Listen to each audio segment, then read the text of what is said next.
ওখানে পয়মানরা তাকক তেল মারতা হলো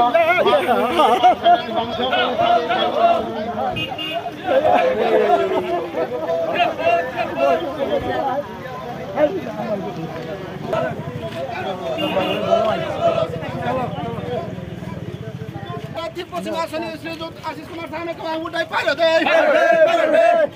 इंडिया जोटे श्रीजुत आशीष कुमार साहना कसा खुलो मत जानो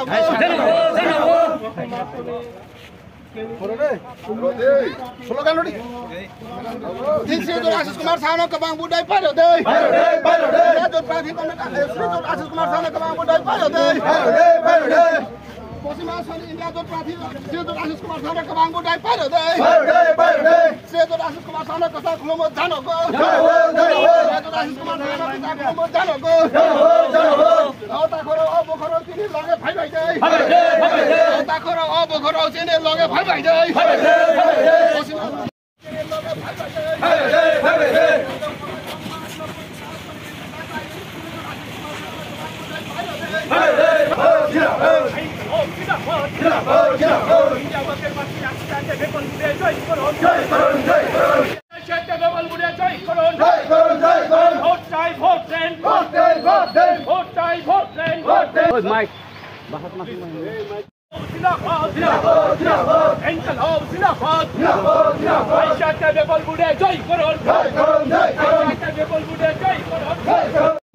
आशीष कुमार साहानो आलोचना करें अनुरोध करी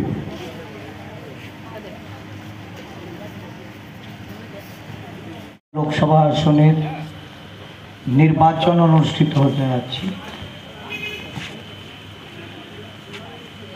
এই নির্বাচন উপলক্ষে আজকে কিল্লা বাজারের যে নির্বাচনী প্রচার সভা, এই সভার মাননীয় সভাপতি, এখানে উপস্থিত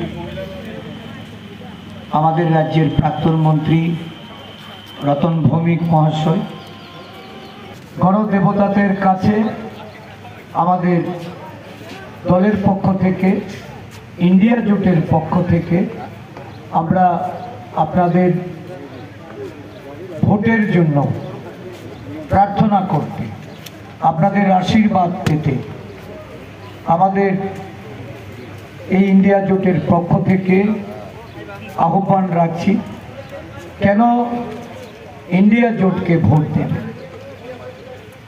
দেশে একটা অশুভ শক্তি সারা দেশব্যাপী স্বৈরাচারী শাসন কায়েম করে দেশের মানুষের অধিকার, দেশের মানুষের সত্তা, তাদের রাজনৈতিক, অর্থনৈতিক এবং সামাজিক সত্তাকে বিপন্ন করে তুলেছে।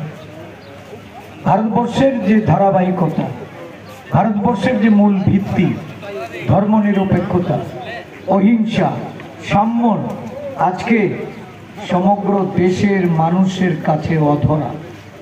দেশের মানুষ এই বিপন্ন মুহূর্তে তারা একটা বিকল্প চাইছে। এই সরকারের বিকল্প রূপে ইন্ডিয়া জোট বেরিয়ে এসছে। ইন্ডিয়া জোট সারা দেশব্যাপী সাধারণ মানুষের তাদের অধিকার সুরক্ষিত করতে, গণতন্ত্র পুনরুদ্ধারের জন্য যে লড়াই অবতীর্ণ হয়েছে, সেই লড়াই ভারতবর্ষের রাজ্যে রাজ্যে জনগণ আজকে শক্তিশালী করার লক্ষ্যে সেখানে এসে জড়ো হচ্ছে। আমাদের রাজ্যেও আমরা 8টি বিরোধী দল মিলে এই ইন্ডিয়া জোটের পক্ষে আজকে লড়াই অবতীর্ণ হয়েছে। কেন আমাদের এই লড়াইটা লড়তে হবে? একটা অশনি সংকেত, বিশেষ করে যারা আদিবাসী ভাই বোনেরা আছেন, এই এলাকার গণদেবতা অধিকাংশই আপনারা এই রাজ্যের উপজাতি জনগোষ্ঠী। উপজাতিদের জন্য যারা ভালো ভালো কথা বলেছিলেন, উপজাতিদের উদ্দেশ্যে যারা প্রতিশ্রুতি রেখেছিলেন, এটা শুধু আমাদের রাজ্যের চিত্রই নয়, সারা দেশে আজকে আদিবাসী জনগোষ্ঠী তারা শুধু উপেক্ষিতই নয়, তারা নানাভাবে অত্যাচারিত। তাদের প্রতি অবিচার চললেও এই দেশের সরকার তাদের কোনো কর্ণপাত হয় না। আমরা এই রাজ্যে একটা আঞ্চলিক দল যারা এক সময় উপজাতি স্বার্থ রক্ষার্থে লড়াই করার কথা বলেছিলেন, যারা উপজাতি জনগোষ্ঠীর মধ্যে গিয়ে উপজাতিদের ঐক্য, উপজাতিদের অধিকার, তাদের ক্ষমতায়নের জন্য লড়াই করার তাদের সামনে যে প্রতিশ্রুতি রেখেছিলেন, আজকে আমরা কি দেখছি? আদিবাসীরা এই রাজ্যে যে লড়াই শুরু করেছিল, আমরা এই রাজ্যের বিরোধী দলগুলি নৈতিক সমর্থন জানিয়েছিলাম যে এই রাজ্যের আদিবাসীদের ক্ষমতায়ন, তাদের অধিকার তারা যেন পেতে পারে, তাদের প্রকৃত উন্নয়ন যেন হতে পারে। আমরা কিন্তু সেদিন কোনো বাধা দেইনি, কোনো ধরনের বিরোধিতা আমরা করিনি। কিন্তু আমরা লক্ষ্য করলাম যারা ওই ভিলেজ কাউন্সিলের নির্বাচনের জন্য লড়াই করেছিলেন, যারা মামলা করেছিলেন হাইকোর্টে গিয়ে এই রাজ্যে উপজাতিদের তাদের তৃণমূল স্তরে ক্ষমতায়নের জন্য ভিলেজ কাউন্সিল নির্বাচন করা প্রয়োজন, ভিলেজ কাউন্সিল নির্বাচন সংগঠিত হয়েছে। এখানে সরকারে যারা বসেছিলেন তারা এই রাজ্যের আদিবাসী জনগণের ক্ষমতায়নের জন্য কেন ভিলেজ কাউন্সিল নির্বাচন করালেন না? কেন এই রাজ্যে ভিলেজ কাউন্সিল নির্বাচন না হওয়া সত্ত্বেও আজকে যারা সেই দিন মামলা করেছিলেন, যারা সেদিন এই লড়াইটা লড়ার জন্য আদিবাসীদের একত্রিত করেছিলেন, ঐক্যবদ্ধ করেছিলেন, তারা সবকিছু ভুলে গিয়ে শাসক দলের সঙ্গে হাত মিলিয়েছেন, শাসক দলের মন্ত্রিসভায় ঢুকে পড়েছেন। তাদের কাছে জানতে চাই ওই মামলাটার কি কোনো হদিশ আছে? ভিলেজ কাউন্সিল নির্বাচন আপনারা কি এই রাজ্যে করাতে সক্ষম হয়েছেন? যাদের বিরুদ্ধে মামলা করেছেন, যাদের বিরুদ্ধে লড়াই করেছেন আদিবাসীদের, আজকে কেন এই মামলার রায় না হওয়া সত্ত্বে আপনারা এই নিয়ে কথা বলছেন না? লড়াই হয়েছে ওই মান্দায়ের মাধব বাড়িতে, যে লড়াইয়ে আরক্ষা প্রশাসনের গুলিতে উপজাতি ভাই বোনেরা রক্তাক্ত হয়েছেন, যারা সেদিন মৃত্যুবরণ করেছেন এই আন্দোলন করে, যারা শহীদ হয়েছেন, আজকে এই শহীদদের কাছে এই মেকি উপজাতি দরদীদের কি বক্তব্য?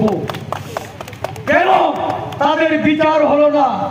কেন এই মেকি উপজাতি দরদীরা আজকে যাদের বিরুদ্ধে আদিবাসী ভাই বোনদের লড়াই করে হামসার কথা বলে নিজেদের আখের গুছাতে তাদের হাত ধরেছেন, মন্ত্রিসভায় যোগ দিয়েছেন, ওই রাজ্য থেকে নিজের পরিবারের সদস্যকে এনে নির্বাচনী প্রতিদ্বন্দ্বিতায় নামিয়েছেন, আদিবাসী স্বার্থ বিপন্ন করে জলাঞ্জলি দিয়ে যারা নিজের স্বার্থ গুছাতে ওই মথাকে বিক্রি করেছেন। এই মথার বিরুদ্ধে আজকে আদিবাসী জনগণকে জবাবদিহি করতে হবে ওই মথা নেতৃত্বকে। চায় যারা সংবিধান পাল্টে দিতে চায়, তাদের বিরুদ্ধে সারা দেশব্যাপী যে লড়াই শুরু হয়েছে, এই অঞ্চলের আদিবাসী থেকে শুরু করে সকল অংশের মানুষের এই ঐক্যবদ্ধ লড়াই, এই লড়াই আমাদের দেশ বাঁচাতে, দেশের অখণ্ডতা, দেশের সংহতি রক্ষা করতে আমাদের লড়াই। এই নির্বাচনে ভারতবর্ষে একটা নতুন সরকার প্রতিষ্ঠা করতে, যে সরকার এই অন্যায়ের বিরুদ্ধে, যে সরকার এই দেশের মানুষের স্বার্থ রক্ষা করার জন্য লড়াই করছে, এই সরকার হবে দেশের অধিকাংশ জনগণের গণতান্ত্রিক অধিকার পুনঃপ্রতিষ্ঠিত করতে। আমরা বিশ্বাস করি যে এই রাজ্যে পরিবর্তনের হাওয়া দেখেছি।